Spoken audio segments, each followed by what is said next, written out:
Good morning to all. నేను మీ Ganapati weather news for Andhra. So ఈరోజు వెదర్ రిపోర్ట్ ఎలా ఉందో ఒకసారి చూసుకుంటే మనం చెప్పాం ఆల్రెడీ 25, 26, 27, 28 తేదీల్లో మనకైతే ఉత్తరాంధ్రలో తేలికపాటి నుంచి మోస్తారు వర్షాలు కురిసే అవకాశం అయితే ఉంది అని చెప్పేసి చెప్పడం జరిగింది. ఏదైతే లో ప్రెషర్ మనల్ని దాటుకుంటూ వెళ్ళిందో అదే ఇప్పుడు కోర్బా, ఛత్తీస్గఢ్ దగ్గరలోంచి మళ్ళీ రిటర్న్ అయ్యే అవకాశం ఉందని చెప్పేసి చెప్పడం జరిగింది. ప్రజెంట్ అయితే ఇది మనకి భువనేశ్వర్ దాటి మనకైతే ఇంకా అది సర్క్యులేట్ అవుతుంది. అది మళ్ళీ రివర్స్ వచ్చే అవకాశాలు అయితే ఉన్నాయి. సో దీని ప్రభావంతో మనకైతే ఇంకా రేపు ఎల్లుండి కూడా తేలికపాటి వర్షాలు పడే అవకాశం అయితే ఉంటుందని చెప్పేసి మనం చూడొచ్చు. ప్రజెంట్ చూస్తే మనకి శ్రీకాకుళంలోని ఇచ్చాపురం, అదేవిధంగా పాలకొండ, టెక్కలి, నెక్స్ట్ మనకి బొబ్బిలి, విజయనగరం, అదేవిధంగా విశాఖపట్నం, నర్సీపట్నం ఇవన్నీ కూడా మనకి డీప్ క్లౌడ్స్ అయితే ఉండడం జరిగింది. ఎర్లీ మార్నింగ్ నుంచి మనకి అక్కడక్కడ తేలికపాటి వర్షం కూడా పడడం జరుగుతుంది.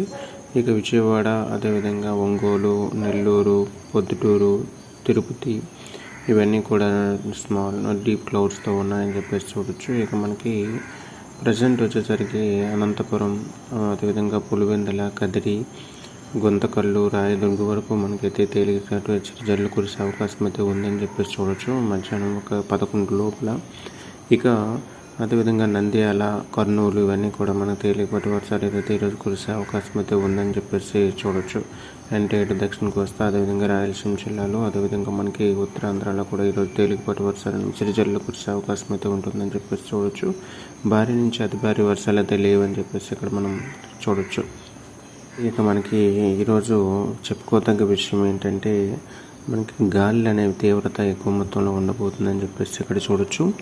ఎక్కువ మొత్తంలో మనకి అంటే రాయలసీమ, అదేవిధంగా దక్షిణ కోస్తా జిల్లాల్లో మనకి గంటకి 60 నుంచి 67 కిలోమీటర్ల వేగంతో గాలి వీచే అవకాశం అయితే ఉంటుందని చెప్పేసి చూడొచ్చు. ఎర్లీ మార్నింగ్ నుంచి మనకి 40 నుంచి 42 కిలోమీటర్ల వేగంతో వీస్తుంది. ఇది క్రమేపీ పెరిగే అవకాశం అయితే ఉంటుందని చెప్పేసి చూడొచ్చు.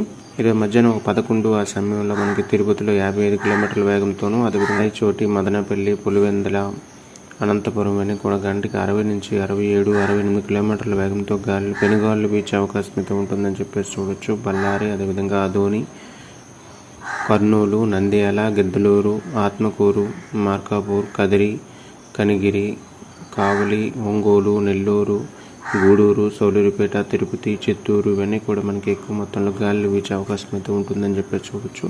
పెనుగాలులు అంటే 60 నుంచి 67 కిలోమీటర్ల వేగంతో, అంటే ఒక సైక్లోన్ దాటికి వచ్చే విషయంలో మనకైతే ఎక్కువ మొత్తంలో గాలి వీచే అవకాశం అయితే ఉంటుంది. జాగ్రత్తగా ఉండండి. అంటే రాయలసీమ జిల్లాలో ఉన్నటువంటి మన వాళ్ళందరం కూడా చాలా జాగ్రత్తగా ఉండాలని చెప్పి చూడొచ్చు. ఎందుకంటే స్కూళ్ళు కూడా ఉన్నాయి. ఈరోజు ఎక్కువ మొత్తంలో గాలి వీచే అవకాశం అయితే ఉంటుందని చెప్పేసి చూడొచ్చు. కడప, రాయచోటి, పొద్దుటూరు, పులివెందుల, కదిరి, మదనపల్లి, అనంతపురం, గుంతకల్లు, అదేవిధంగా హిందూపూర్ ఇవన్నీ కూడా మనకి ఈరోజు ఎక్కువ మొత్తంలో గాలి వీచే అవకాశం అయితే ఉంటుందని చెప్పేసి చూడొచ్చు. ఇక చీరాల, మచిలీపట్నం, విజయవాడ, నర్సరావుపేట ఇవన్నీ కూడా మనకి తక్కువ మొత్తంలో గాలి వేస్తాయి. మధ్యాహ్నం నుంచి ఒక 3 ఆ సమయంలో మనకి ఇక్కడ కూడా ఎక్కువ మొత్తంలో గాలి వీచే అవకాశం అయితే ఉంటుంది. 50 నుంచి 55 కిలోమీటర్ల వేగంతో గాలి వీచే అవకాశం అయితే ఉంటుంది.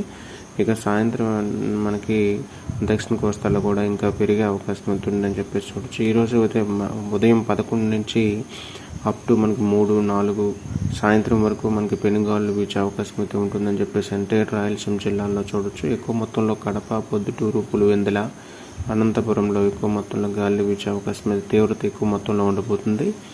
ఇక విజయవాడ, మచిలీపట్నం, ఏలూరు ఇవన్నీ కూడా ఈరోజు మధ్యాహ్నం ఒక 2 నుంచి ఎక్కువ మొత్తంలో గాలి వేస్తాయి. ఉత్తరాంధ్రకి అయితే గాలి తీవ్రత అనేది తక్కువ మొత్తంలో ఉందని చెప్పేసి చూడొచ్చు. ఏదైతే తీర ప్రాంతంలో ఉందో టెక్కలి, సోంపేట, విజయనగరం, విశాఖపట్నంలో మనకి గంటకి 40 నుంచి 45 కిలోమీటర్ల వేగంతో గాలి వేస్తాయి. అంతకు మించి మనకి పెద్ద మార్పు అయితే ఉండదు. అయితే ఎక్కువ మొత్తంలో మాత్రం మనకి రాయలసీమ జిల్లాలో ఈరోజు గాలి తీవ్రత ఎక్కువ ఉందని చెప్పేసి చూడొచ్చు. సో ఏదైనప్పటికీ కూడా కొంచెం జాగ్రత్తగా ఉండండి. ఎందుకంటే గాలి తీవ్రత ఎక్కువగా ఉంటుంది కాబట్టి ఈరోజు సెలవు డే, హాలిడే కాదు కాబట్టి ఎక్కువ మొత్తంలో ప్రయాణంలో మన జీవనం గడుస్తూ ఉంటుంది కాబట్టి గాలి తీవ్రత ఎక్కువగా ఉంది కాబట్టి కొంచెం జాగ్రత్తగా ఉండండి. Thank you to all. మీ గణపతి సదా మీ సేవలో వెదర్ న్యూస్ ఫర్ ఆంధ్ర.